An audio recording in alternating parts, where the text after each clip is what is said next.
there's a area of psychology called transactional analysis, and I might say some things about that today, and I might not. I don't know exactly where this thing is going. I got a little outline that I'm going to follow. In transactional analysis, Byrne, who is considered by many, and according to his testing and everything, was a bona fide genius. I don't know if you all know what that is exactly, but as a psychologist, I've studied it a lot, and that's people way, way over probably 170. A lot of people say genius starts around 150. I really don't believe that myself after having worked with that for a long time. And when you're like that, you have a hard time relating to your peers when you're growing up, because by the time you're 4, you probably would relate better to somebody that was 64, if you know what I mean. So it's difficult to relate. But I'm trying to tell you about this to try to say to you that he really did know what he was talking about, a lot of things, but personally he was kind of a messed up person. That I don't think that would surprise you too much, and those of you that know me know that that's probably true about me. So is that a claim to an IQ over 170? Now I'm going to do some claim. I'm going to do some claiming right now, Peter. This is what I'm getting to. Byrne had a game. He had a number of games that he spoke of, and they weren't funny games. They were interpersonal games, and people kind of worked on each other. You could say played with each other or something. And if you can learn some of these things, you can, probably, if everybody worked at it, we would all communicate a whole lot better. But Byrne had a game that he called Wooden Leg. And like a lot of people wouldn't talk about something like that. I got a number of handicaps. I don't necessarily want people to talk about me in relation to my handicaps, but he called it Wooden Leg because he thought it was funny. You see, his funny was not our funny necessarily. You see what I mean? And the Wooden Leg game was when you're confronted with something that you're not very sure about, you make some excuse going in. Like, there was a president here, and I think the president has been gone long enough that every time this president came to the meeting, this president had a ailment, a physical ailment that this president would announce at the beginning of the all-college meeting. And I'm going to go way back on some of you. Richard, you'd remember this. You remember Al Schaefer. And Al was not a psychologist. But after the 3rd or 4th meeting, I was sitting with Al, and we walked out together. And Al says, if that person does that one more time, I'm never coming to another meeting. It would be like, sort of like limping in and saying, I just hurt my leg coming up the stairs, or coming in holding the jaw saying, I've just had a oral surgery. And then the meeting would start. And the idea of Wooden Leg is that if you do that, people won't judge you too harshly. You know what I'm about to pull on you? I've never given this talk before. I've never given this talk before, so don't judge me too harshly. I want to start a little over 100 years ago. And by the way, if you thought you were going to come for instruction, I'll give you a little instruction. I'll tell you some things. Larry will get laughing at me because he was a good golfer and I'm not. But I'll give you a little instruction. Maybe, although Larry might not have known what he was doing because he was doing it when he was much younger. That, by the way, you're a golfer, I know, Dick. So you would probably appreciate that oftentimes when you start younger, you're a good mimic, and you just mimic what you see and you do well. When you get to be a cerebral person as you get older, you start reading things and trying to go by the book. And your interpretation of what the book is usually far less accurate than a child's interpretation of what he's seeing.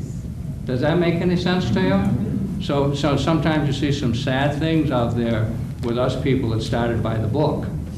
I didn't start until after I was out of college, and I was already, at least I thought I was a cerebral person. So I was making all the kind of moves that a cerebral person would make. Reading. Well, about 25 miles roughly from where we're gathered right now about 106 years ago. I want you to think, well, before I start, you have to get that golf, that from my perspective, this is my opinion, that golfers are made up of a number of things, and maybe you would want to add some things, but I would say obsessive compulsive people often like golf. Addictive people often like golf. Most people that play above about a 7, 8, 9 handicap have a high masochistic component. Does it make any sense? So you might not know that you have it, but you like to be whipped day after day. And that happens to golf. I see some recognition there, by the way. I always like, I don't know if you're a golfer or not, but maybe you have relatives or something. Also, by the way, I have to give credit to someone that's in the audience, an old pal of mine who was the secretary in behavioral sciences. We were at a little golfing thing. Now, don't get embarrassed, Linda. You come out looking real good here. We're at a little we're at a little golfing thing about a year ago, and we were starting like this, but it wasn't going to be just a talk. It was going to get into some instruction. It was a golf class, and I was asking everybody why they were there. And people were saying different things. I want to learn how to drive the ball better, or I want to learn how to putt better, or I want to know what you do when you do play golf. And one woman said, innocently now, not making fun of her or anything, she said, I just want to have a game that I'm just going to enjoy so much. And our friend Linda Horter, I'm speaking of, by the way, said, I think that's an oxymoron. You know, it's not necessarily a game that you necessarily enjoy. You might say you do. You might say, oh, I love it. I love to be in the outdoors. But talk to the person as they emerge from the 18th green. And they're on their way, you know, they're just emerging from the 18th green. They're usually going, oh, God, if I hadn't done, and I couldn't stop shaking. And that's a bad shot that squirts out to the right. That's most people like that. Then they gather themselves.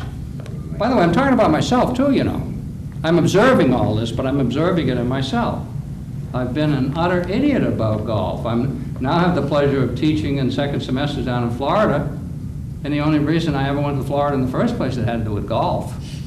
I wasn't down there trying to look for universities and colleges that I could teach in. I was down there trying to figure out how I could play more golf in the wintertime.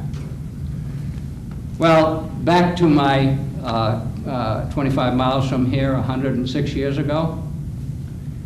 I'm going to read some of this to you, and I have to be careful that I don't want to read. Well, you'll see what I'm doing. On a road in Dummerston, Vermont, in the winter of 1893, passerbys gaped at their newest neighbor. The bespectacled man, was trudging across his snowbound 11 acres with his mashie, brassy, and spoon in tow. Those are old names for golf clubs.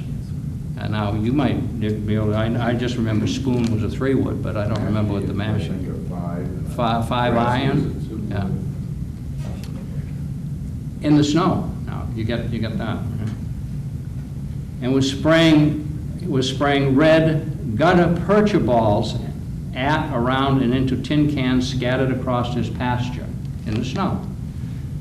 Gutta percha is a ball that pretty much preceded the ball that we currently play with. The one we currently play with has gone through a few changes, and they keep changing it, but some of that's just advertising stuff.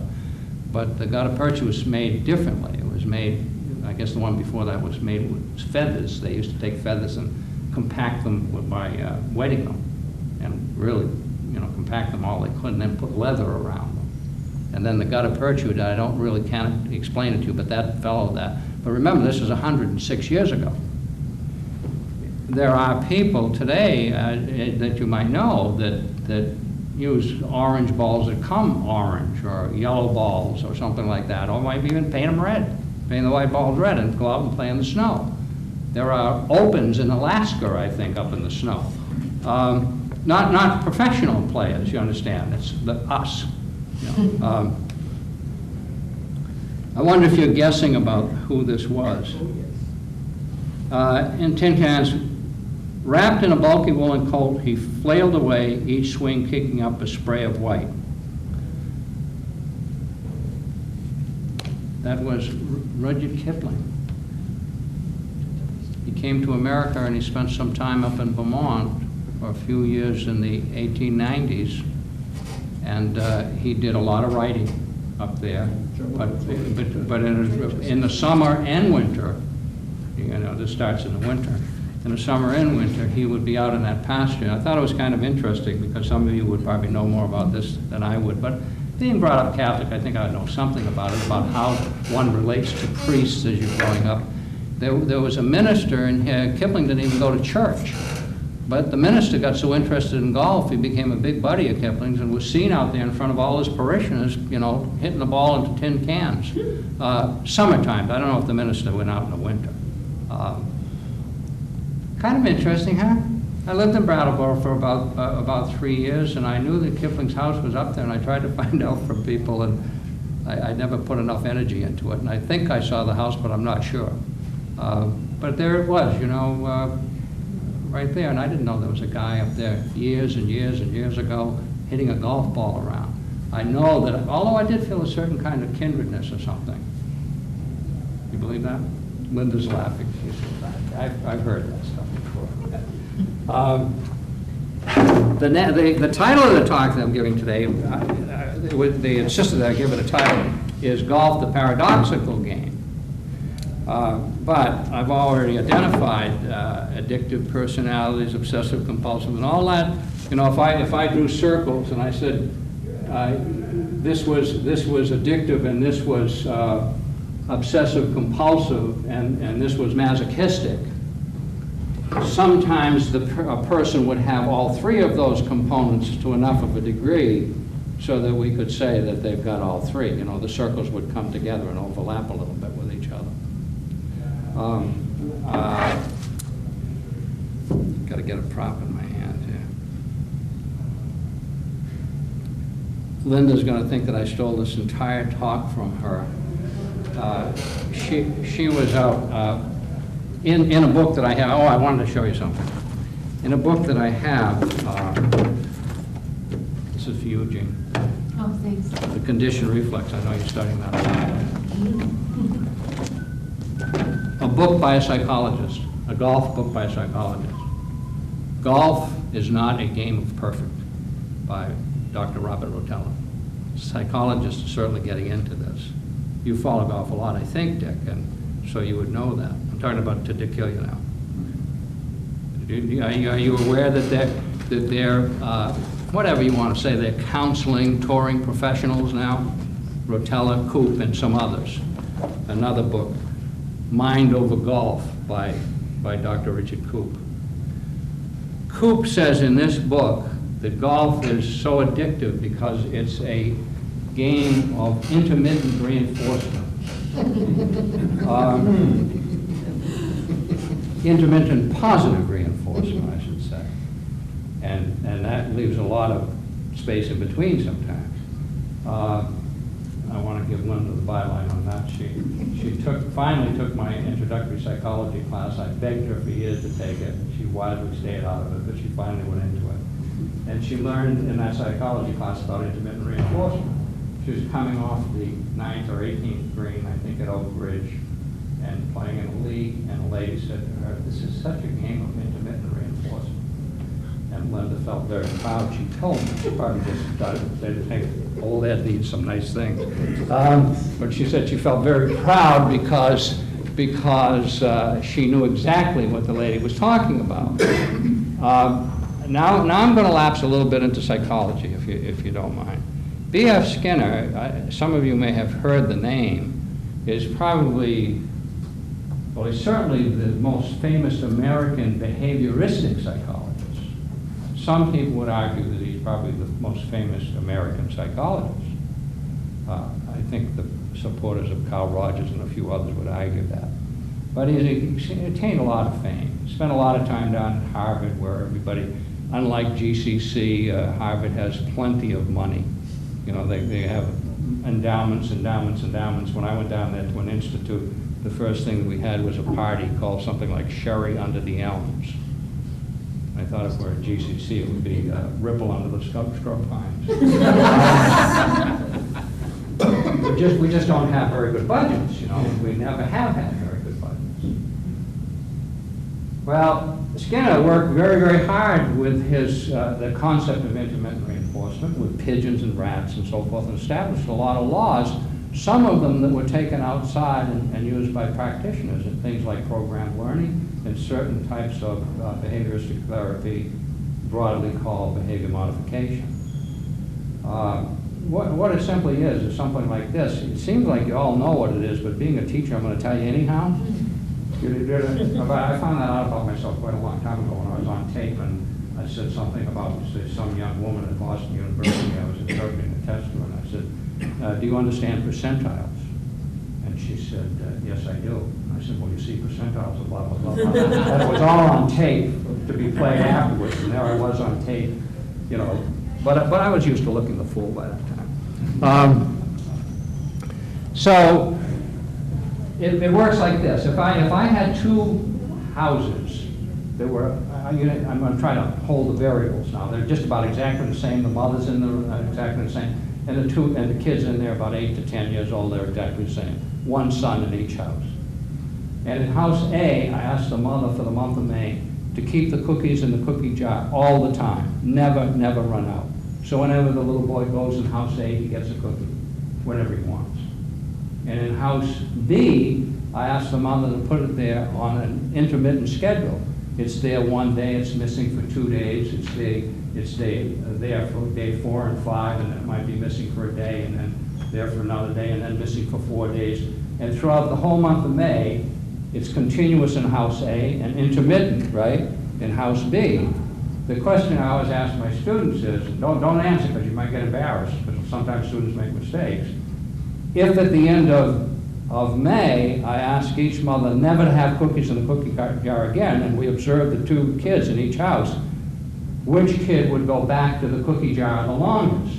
The kid in house A that was continuously reinforced, or the kid that was in house B that was intermittently reinforced? And the answer is, which I'm sure you know, is the kid that had been exposed to intermittent reinforcement. And that's what golf is. Golf is that. You know, poor golfers go out and make some good shots. And of course, it may be a good shot to them. If Jack Nicklaus or somebody was looking at it, it might not look like a great shot to them, but it's a good shot to them. It might be one of the best they've hit, right, for the 18 holes. Other people that are better, the reinforcement is intermittent, could be for a whole round. They go out and shoot a really good round, but they've shot 3 or 4 before that. They weren't very good. Now they shot a really good round. So it can be shots, it can be by rounds. Do you see what I'm saying? But it definitely is something that keeps you coming. It keeps you coming back. It keeps you coming back. When you hit the ball pretty square for you, right in the middle of the club head, it's called the sweet spot on the club head. I'm just musing a little bit to myself that I don't know that I've ever really found it. But you know, I'm not sure I can really tell you where it is. I don't know enough about engineering and stuff to really tell you where it is. But it's supposed to be right about in there, you know, maybe just a little bit towards the heel from center, and right about in the center of the club, up and down, you know. And if you got enough club head speed, you hit it right there, and the club head is facing the target, and it's traveling on, listen to all this, it's traveling on the club is traveling on a reasonable trajectory. It's not coming down like this, straight down, but it's coming down like this somehow, in a reasonable trajectory. You got it right there, and the ball flies. I think that potency has something to do with golf. You know, impotence, potency. Not necessarily sexual, but I've heard some people talk about people in their sports and certain sexual things too, but you don't want to hear about that, do you? Everybody starts clapping. I want to hear about that one. But anyhow, that's kind of aside. The golf ball goes a long way. Goes a long way. I don't know what other sport that the ball goes so far. You know, I can hit a drive a couple of 100 yards, sometimes more. I don't know if some of you might remember Ed Kane. He thinks I hit the ball a long way, so he's always testing me to go over the pond on number 18 down at that place in Westfield. What am I talking about? You know, East Long No, not East Long Meadow. The place in Westfield that you and I and somebody went down to when we got rained out way back. But it's an impossible drive, but he still gets me to do it, and I always land in the pond. Well, an impossible drive for me, but you know, it's Ed the muscle man, you know, the 100-year-old muscle man. Intermittent reinforcement, very, very powerful. How about paradoxes? You want to do little paradoxes with me? Number one paradox is people. You can go out on a range and watch people do this if you can kind of tune your eye into it. It's not always easy. To make the ball go up in the air with an iron that has loft like this, it's far better to hit down on the ball, to have a descending blow. Because what happens is that the ball hits the club face if it's done right, and it climbs up the club face a little bit.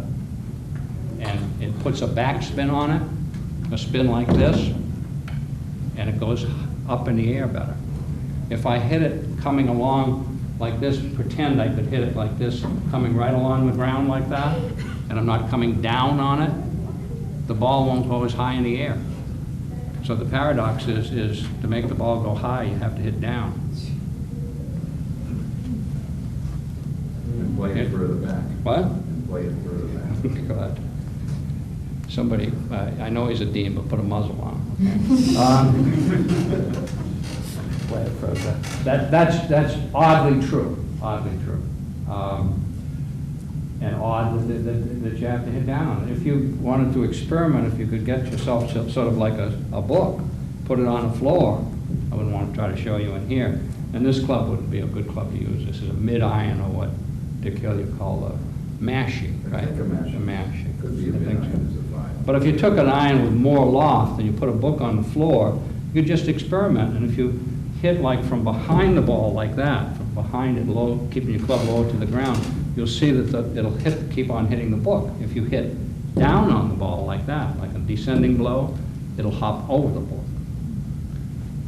All right, now here's another one. In order to hit a strong shot, let's say this is your target here. We'll call that a green, and we'll make it a par 3. This is a par 3 hole. You're supposed to be able to, in a par 3 hole, the way golf is set up, you're supposed to be able to get to the green in one shot. Okay, that's what they call a par 3. So you get to the green in one shot, and they always allow 2 putts when they establish par. So it's 1 shot to the green plus 2 putts, par 3. All right. Now, if this is the direct line to the green, the paradox that I'm claiming is that you would think that, I don't know if you're all going to be able to see this, but what I'm trying to show you is you would think that to go in a direct line, I would swing the club back as far as I could straight, swing it through as far as I could straight, and that would give me a direct line, a shot on a direct line. The only problem is that in golf, you're hitting on what's called an inclined plane.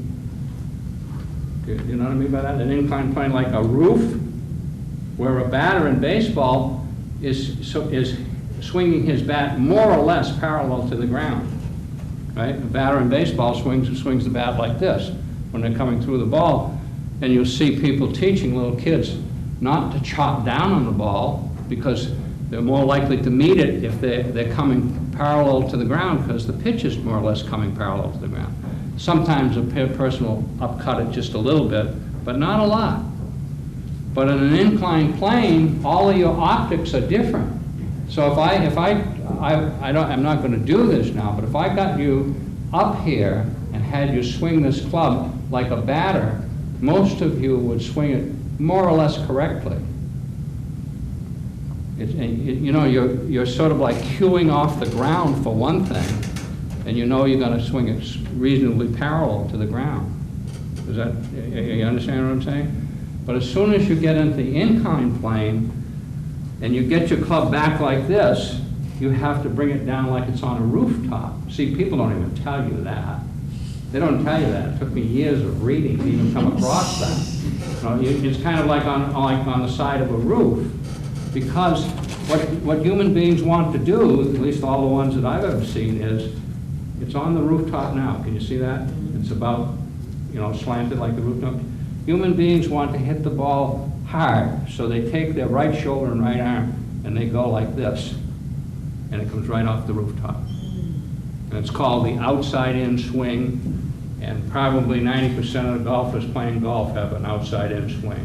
What the outside-in swing does, remember I'm still talking to you about this, right? Trying to hit from here to here. What the outside-in swing does is it causes you to come outside, and then you, with your athletic ability, we all have some of it, right? With your athletic ability, you pull the club back like this and cut across the ball. You cut across it, like you're coming from out here and across the ball. You see what I'm saying?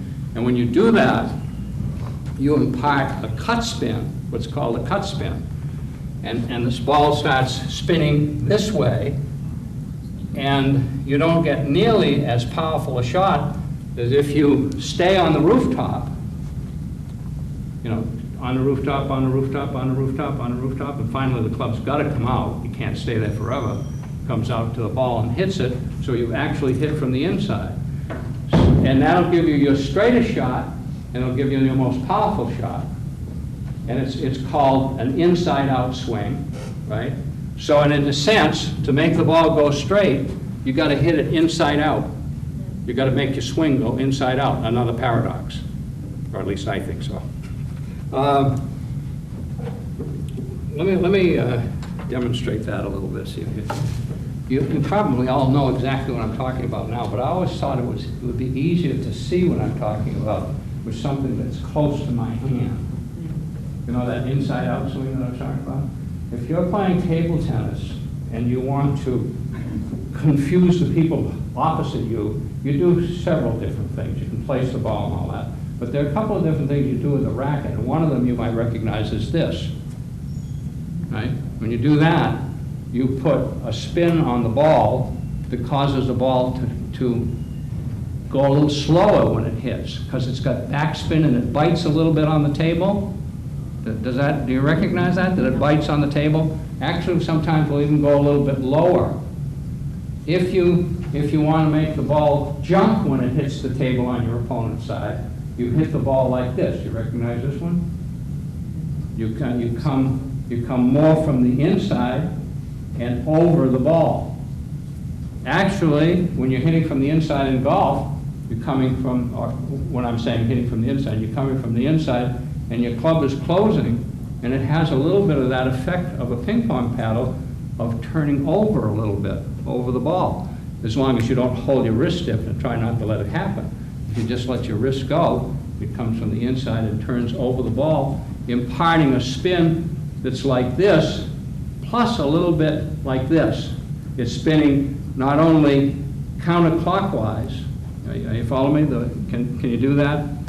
Should I be doing it this way? It's spinning this way. Plus, because you've come over it slightly, it's spinning slightly, like towards the target, like this. And when it hits, and when it's in the air, it usually is called what they call a draw shot.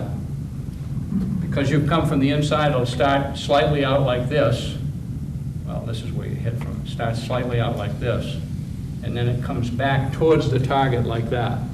That's called a draw. The other one from where you hit from the outside and cut it, remember that when I showed that with a golf club? That one goes like this, and it's called a fade. Except this one, more people get into it, they do badly, they start trying to compensate, and it's oftentimes called a slice, and it'll go, that's an exaggeration, but it'll go like that. And this one, and when it hits, it won't go as far. Research has shown that if a person with a draw and a person with a slice hit the ball the same distance to a point, that the draw shot, the one with the overspin that I'm talking about, will go 17 yards further on a regular fairway. Don't get laughing down and say, well, what if it was in the water? Oh, it was, like 17 yards, that's amazing that you know that. 17 yards further on just a regular fairway. If you're talking about a watered fairway, lots of rain, just a regular fairway where they've done it a number of times, it'll like run on the fairway. 17 yards further, and as you can see, golf is a game of distance and direction. It's actually, when you talk about it like that, it's not a very difficult game. But that's just talking about it, right? That's just talking about it. It's a game of distance, direction, and somewhat, you do physics, don't you? Do physics, yeah. Somewhat of trajectory, of course. You know, you could say, well, it's going to, this is the direction, and it got to this distance, but it's also going to be important that if I'm trying to keep it on this green, when it hits the green, that's where the flagstick is, by the way. That's what I'm trying to get to. It's good to have the ball go reasonably high and not like on a line, because if it goes on a line, it hits the green and just bounds off on the back side of it. Any questions? I've been jabbering here for a while. I'm gonna get, you know, now I gotta go get my notes out and start the talk. I'm already kidding about that. We're right in the middle of it. You have a lot more paradoxes you're gonna go through, right? Not many. We'll let you add some.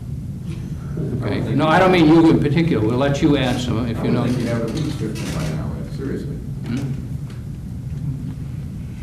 I'm sure you have some you don't. Well, I don't know what you're trying to do. Are you trying to test my intelligence or something? I mean, like, I don't have 50. I just have a certain number. Go ahead, Dick. What were you going to ask? I was just going to make a comparison to bowling, because I think that when you bowl and you get that overspin and it curves a little bit and then comes into the pocket, that you also get that extra force.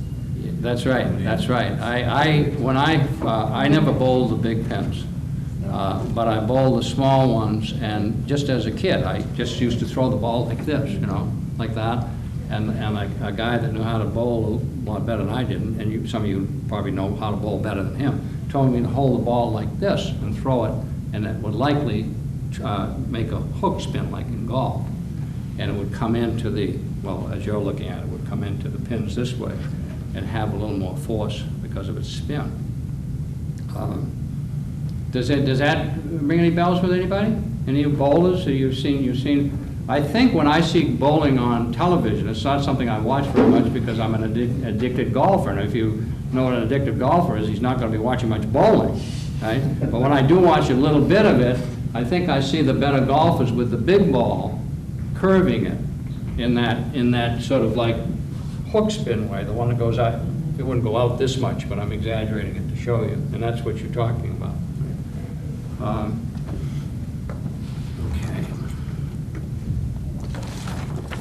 Give me another paradox.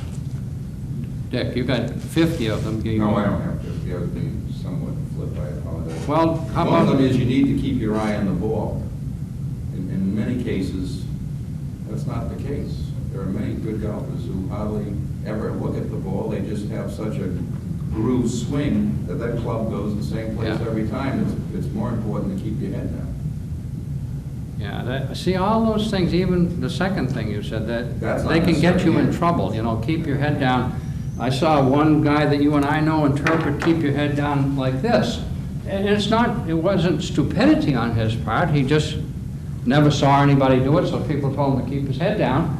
So when you stand to a golf ball, by the way, I always get a kick out of trying to teach women golf, because I have told them they have to stick their butt out, and they say, no, I won't.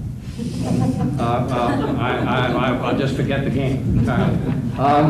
But you know, when you're playing golf, you really should stick your rear end out like this, because the golf thing is, the centrifugal force is trying to pull you forward of the golf club. So you do this for balance. And this guy's interpretation, you know, he got this right, but then they said keep his head down, so he went like this. And now he's got his head between his shoulders, and his shoulders are not going to move very well. You see what I'm saying? They're going to push up against his neck and head. Does that make any sense to you? So in golf, the position you get into is really kind of odd. Rear end out, head kind of up. I don't do this very well myself. I forget it all the time. But your head's kind of up. Some people say it's best to try to look over your cheeks, you know, like the tops of you, like this, and look down at the ball, almost like you're looking through bifocals. So that's a way to try to keep your head up. So I probably do this, and this friend of mine was doing that, and if you try to keep your head steady, I would love to mention a name here, the person, you would know the name, but it's not a person here. No, it's not a person here. There's But somebody not in the room. but he has this thing that he does forever. You can still play fairly good golf with some of these weird things that golfers do. You know, I do plenty of them. I don't know you, but I see you chuckling, so you must be a golfer. You must be. But this is one of the things that Dick Hillier was talking about keeping your head, your eye on the ball and keeping your head steady. If you try to keep your head too steady and you swing back, a common thing to do is to have your left side go in like this and your right side go towards the target just a little bit. But do you see what I've just done? Actually, a golfer should look like this when he finishes his backswing. That's a foolish thing for me to be saying, that I look like a golfer. But do you see that my back is slanted slightly away from the ball? That's the way a golfer should look. A golfer shouldn't look like this. I'll show you why in just a second. When you're like this, your weight has gone to your left foot. That's the foot it's supposed to end up on. And when you're bent over, and this is called a reverse pivot in golf. And you're like this. And I don't think I'm exaggerating his too much. He's a big, big guy, and he gets in this position. And then when he swings, he goes like this. It's almost inevitable that you do that, because it's very hard to hit the ball from here. You see what I'm saying? So to get back to some kind of an address position, he goes like this. Many people do this, Peter, by the way. Many people do this, a reverse pivot. He goes like this. I watched him carefully, because I try to get him to watch me, blind leading the blind. He goes like this, swings through, but he's athletic enough, hits horrible shots sometimes, because that's a tough thing to do. Because now his weight has gone to his back foot, where it shouldn't be. Hits horrible shots sometimes, but he's athletic enough to do this. He comes through, doesn't leave his weight here. At the last minute, after the ball's gone, he goes. And it looks like a poster boy, right? Poster boy for golf. He knows where he's supposed to end up, so he gets there after he's ruined the shot. Is that imitation, or is he going by the book? Is he imitating what he's seen, or is he going by the book? It's so ingrained in his swing. I don't know if this is really, I should be saying this, but you've got a lot right to ask that question. It's so ingrained in his swing, he can't seem to stop it. And I don't know how he first started it. Maybe he read, you have to keep your head steady, still. Your head actually does probably move just a little bit as your body moves over your right foot. I'm almost blind in my left eye, so I have a lot of trouble with that. If I exaggerate it just a little like I should, if I get back there like I should, I'm very likely to hit behind the ball. Because I don't see, I've gone beyond maybe I should have my nose taken off or something. I could see with my right eye, but with my left, I've gone to my left eye. You see what I'm saying? And it's very scary. I think golf takes a lot of courage, believe it or not. When I mention courage, some people think, what are you, some kind of a sissy pants or something like that? Talking about courage in golf, you're out there, nobody's hitting you or anything like in football or spiking you in baseball or checking you in hockey. I think it takes a lot of courage, because you're out there and sometimes people are watching you, and you've seen what happens because the golf ball goes so far. And it goes far into the woods. You know what I mean? Both sides, of course, far into the woods. Also, Linda, I know, could tell you this because she plays in a league. Many people, I was just talking to a very good local athlete who played hockey. Hockey players are often pretty good at this, by the way, pretty good at golf, but not all of them, but they often are. I think it's more a correlation between hockey and almost any of the other sports, between hockey and golf. I was playing in a match with him. He wasn't against me, he was my partner. He's way over the other side of the fairway. A fairway is what is between this place that you hit the ball from and the green you're trying to get it to, And then outside the fairway, there's rough and sometimes woods, like Crump and Fox is where I play, and it's full of woods, full of water, full of all kinds of horrible things. And I'm a true, absolute masochist, there's no doubt, for staying there and playing that course. I hate to say something so horrible, but as a psychologist, I think it has to do with sort of like the psychology of degradation. Once you have been degraded to a great degree, you somehow get stuck to the object that's degrading you. You know, it can be people that are degrading you. Does that make any sense? Like hundreds and hundreds of years ago, groups of assassins, you know, that were training assassins, they knew that. It's not like people didn't know psychology. They said, what do we do? How do we make really good assassins? They said, by the way, I've studied a lot of things in psychology, by the way. Assassins groups, one of them. How do we make good assassins? We try to make them go against all the taboos of their society. If they're not supposed to eat sheep, we have them bite the testicles off sheep and eat them raw. We make them go against all their religious taboos and so forth, and then they can't go back to society. They belong to us. They belong to us, and we have also treated them so badly they're likely to want to kill somebody. So they're now assassins. You know, there have been groups of assassins in this world. You understand that, don't you, right? Okay, well that has something to do with the psychology of degradation. So I am so degraded now. Don't you tell anybody out in the world this, okay?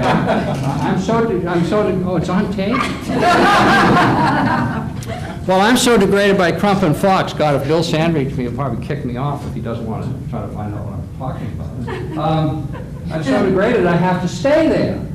I have to stay there and continue the degradation. Does that make any sense to you? I'm completely addicted to that spot. I have good friends at Greenfield Country Club. They say, Ed, why don't you come here where you can play in more peace? and I say, no, I can't.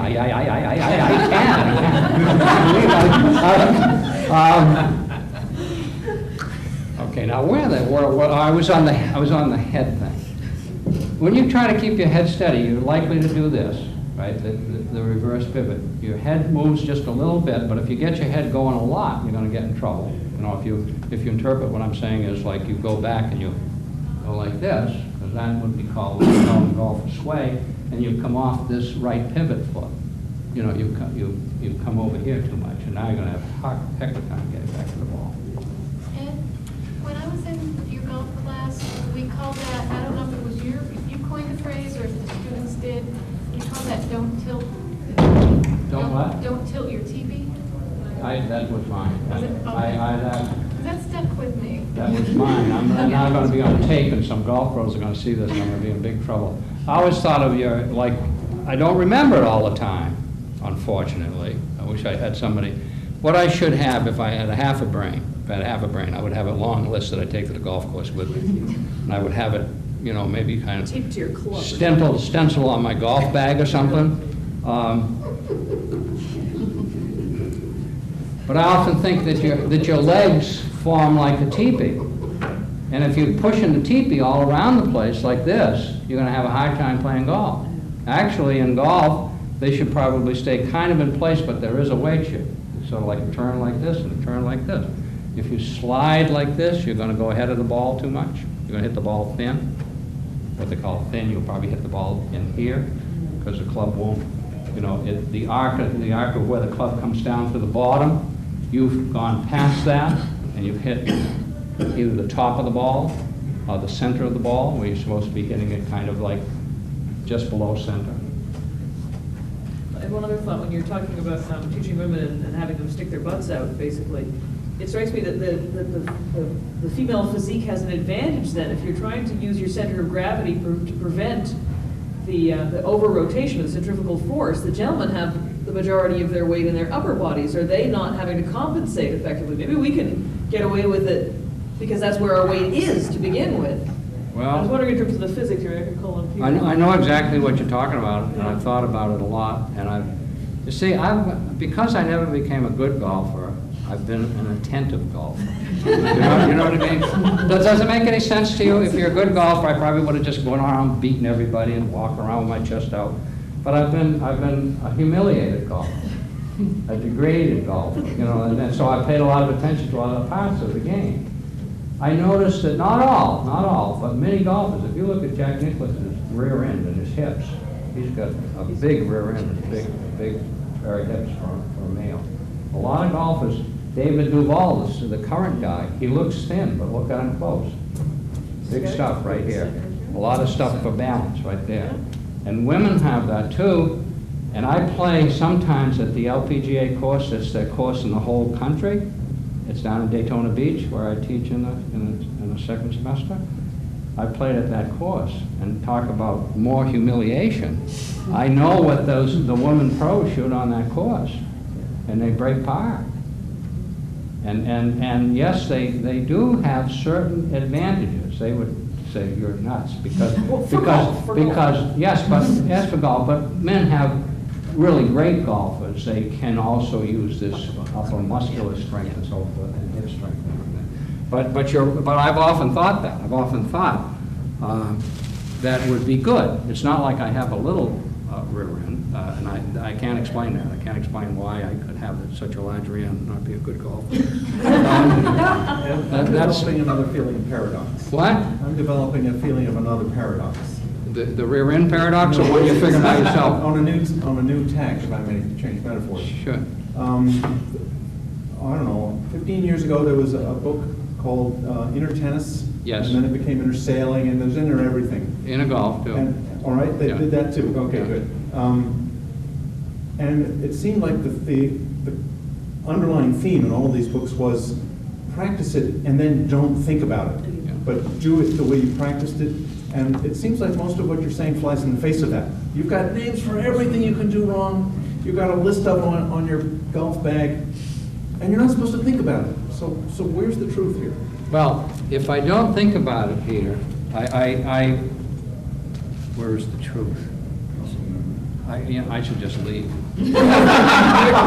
Where is the truth in golf? I know, look at Linda laugh, look at her laugh. Like she knows enough about golf to know that if I were to really jump out and say, I'll tell you the truth, that I would be a fool, because the game has been perplexing people. Look at, do you think that he was just doing that for exercise? That Rudyard Kipling.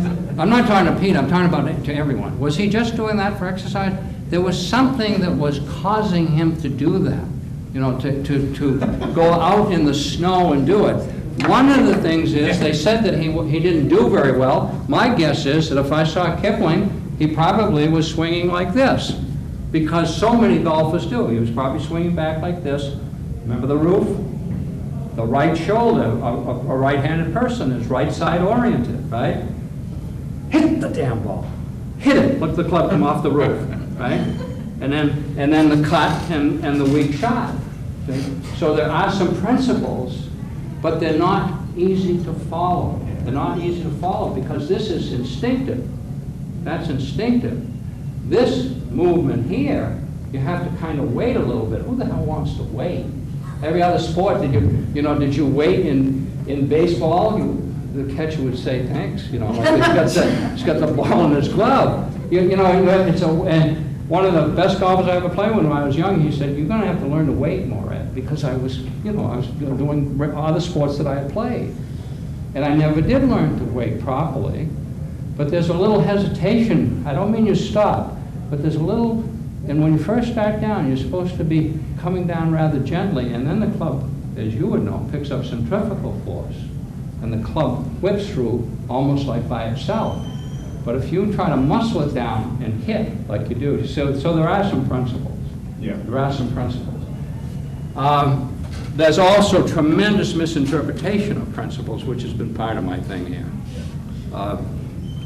Yeah, can I ask you about what I perceive as a psychological paradox in the game? Yeah, sure. I found that sometimes people you perceive to be honest are the most dishonest people when it comes to playing golf. I had a president, not this one, but another one, who would always cheat. It was interesting.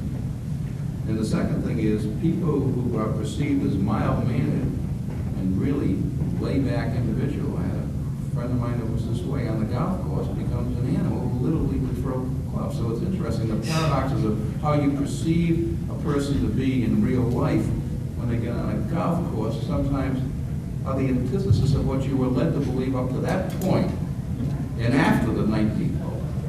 Because I've thought of all these things, I could hardly wait for you to stop, because I got the answer already.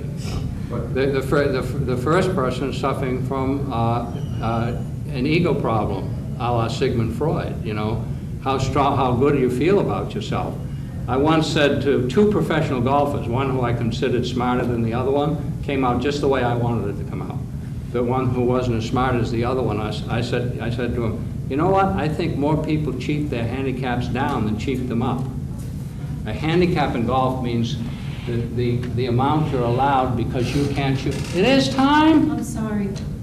It is getting to be time. I'm trying to warn you. Well, finish your thought. Finish your thought, yeah. Finish your thought. Well, the first person's having ego problems. Their ego's not strong enough to take the poor scores they're shooting, so they cheat them down. And the second person is the Texas Tower Killer. You know, the person that everybody says, oh, he lived next door to us, he was just such a fine person. And they got all kinds of stuff bubbling up inside of them. When they go out on the golf course, they can't control it.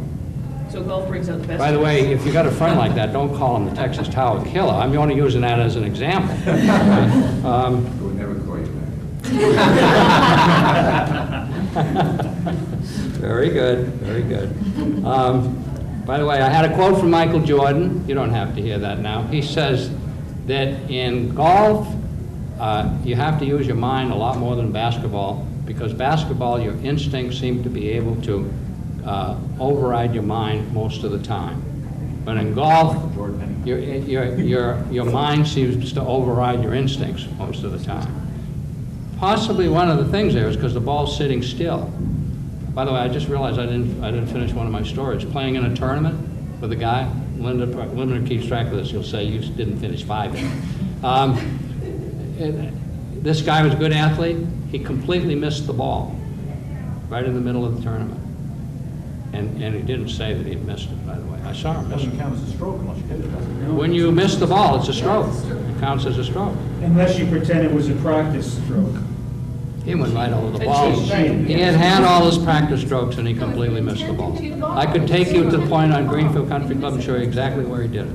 It was a great shock to me. But golf does funny things to us. It does funny things to us. Some people say it's a game played principally between tee and green, between tee where you hit from and green. Other people that are more psychologically oriented probably say it is a game played principally between your right ear and your left ear. I'm throwing some things in now at the very end. Oh, by the way, another paradox. If you're in the sand, for the most part, if you're in a sand trap, what is called a sand trap or a bunker, for the most part, you absolutely cannot hit the ball. That's a paradox. You can't. In what game do you try not to hit the ball? You try to hit the sand. Sand pushes the ball out of the trap. If you hit the ball, believe me, all kinds of horrible things are going to happen. Also, it's a game that's played on uneven surfaces. You've got uphill lies, right? You know, the hill's going up. Okay. You've got downhill lies, right? You know, in tennis and baseball and football, those are all even surfaces. So you got uphill, you got side hill lies where the ball is above you like this, the hill is going up. You've got this downhill lie, they call it, where the ball is below your feet. You have to know how to balance yourself in all those shots. By the way, I don't call that a paradox, but I threw it in with the paradoxes, right? I threw it in there because, let's see, there I got incline plane. All right, Gene, all right. I won't break any college rules and blow it out. Okay? But lunch, I do have lunch passes, and please feel free to join us if you'd like. Oh, I would love you to come down.